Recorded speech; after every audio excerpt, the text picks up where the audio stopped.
আসসালামু আলাইকুম ওয়া রাহমাতুল্লাহি ওয়া বারাকাতুহু।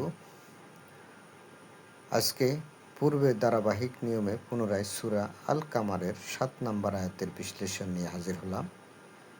সঙ্গে থাকুন, শুনুন, বুঝুন এবং দুনিয়া ও আখিরাতের কল্যাণ হাসিল করুন।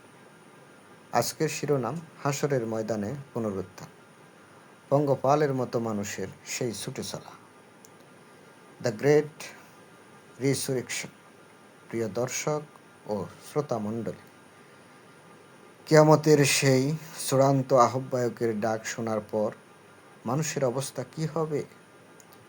৭ নম্বর আয়াতে আল্লাহ এক বিস্ময়কর উপমার মাধ্যমে সেই দৃশ্যটি আমাদের সামনে ফুটিয়ে তুলেছেন। আজ যারা অহংকারে মাটিতে পা ফেলে না, সেদিন তাদের চোখে দৃষ্টি হবে অবনমিত। It will be a day of absolute sauce and surrender. সে দিনটি হবে চরম বিশৃঙ্খলা এবং আত্মসমর্পণের একদিন। আয়াত ও অর্থ: খুশাআন আবসারুহুম ইয়াখরুজুনা মিনাল আজদাসি কাআন্নাহুম জারাদুম মুনতাশির। অর্থ: তাদের দৃষ্টি হবে অবনমিত, তারা কবর থেকে বের হবে যেন তারা চারিদিকে ছড়িয়ে পড়া পঙ্গপাল। আসুন দেখি ওয়ার্ড বাই ওয়ার্ড ব্রেকডাউন করে এই আয়াতের মর্মার্থ কী দাঁড়ায়। এই আয়াতে মানুষের শারীরিক ও মানসিক অবস্থার একটি জীবন্ত চিত্রায়ন করা হয়েছে। Visual description. খুশাআন এর অর্থ অবনমিত, ভীত, সন্ত্রস্ত এবং নিচু, অর্থাৎ অপমানে ও ভয়ে তারা মাথা উঁচু করতে পারবে না। আবসারুহুম তাদের দৃষ্টিসমূহ। যখন মানুষ খুব বেশি লজ্জিত বা ভীত হয়, তখন তার চোখ আপনা আপনি নিচু হয়ে যায়।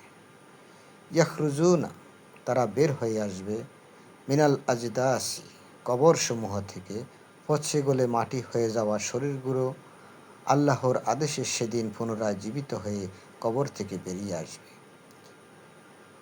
কাআন্নাহু যেন তারা, এটি একটি উপমা বা সিমিল। জারাদুম মুনতাশির ছড়িয়ে পড়া পঙ্গপাল। পঙ্গপাল যখন উড়ে তখন তাদের কোনো সুনির্দিষ্ট শৃঙ্খলা থাকে না। তারা চারিদিকে দিক বিদিক জ্ঞানশূন্য হয়ে ছুটাছুটি করে। কিয়ামতের দিন কোটি কোটি মানুষ যখন কবর থেকে উঠবে, তাদের অবস্থাও হবে ঠিক তেমন। A sea of humanity rushing in total confusion.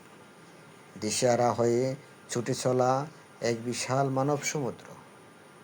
কেন পঙ্গপালের উপমা দেওয়া হলো? The scientific and visual wisdom. আল্লাহ কেন মানুষকে মৌমাছি বা অন্য কিছুর সাথে তুলনা না করে পঙ্গপাল, লোকুস্ট বললেন? এর পেছনে দুটি গভীর রহস্য আছে। বিশাল সংখ্যা। পঙ্গপাল যখন আক্রমণ করে তখন তারা সংখ্যায় কোটি কোটি থাকে।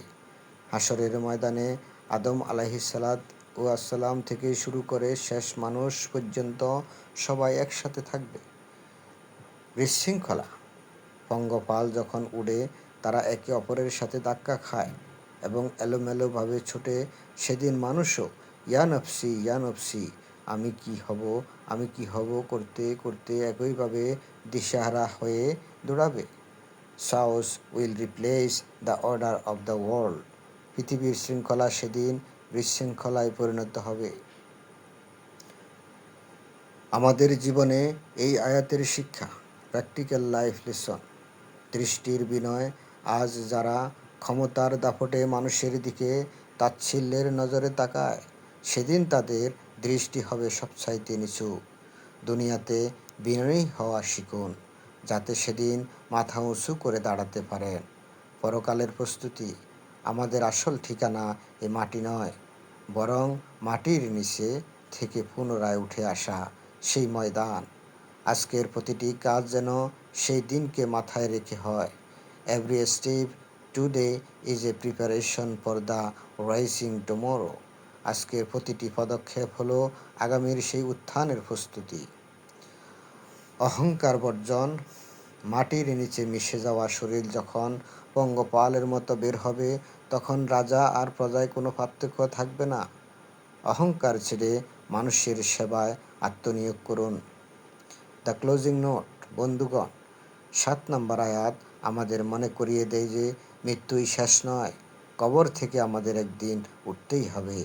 সেই দিনটি যেন আমাদের জন্য অপমানের না হয়ে সম্মানের হয়।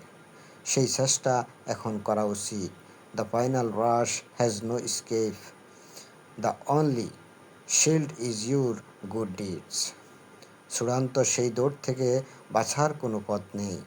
একমাত্র ঢাল হলো আপনার নেক আমল।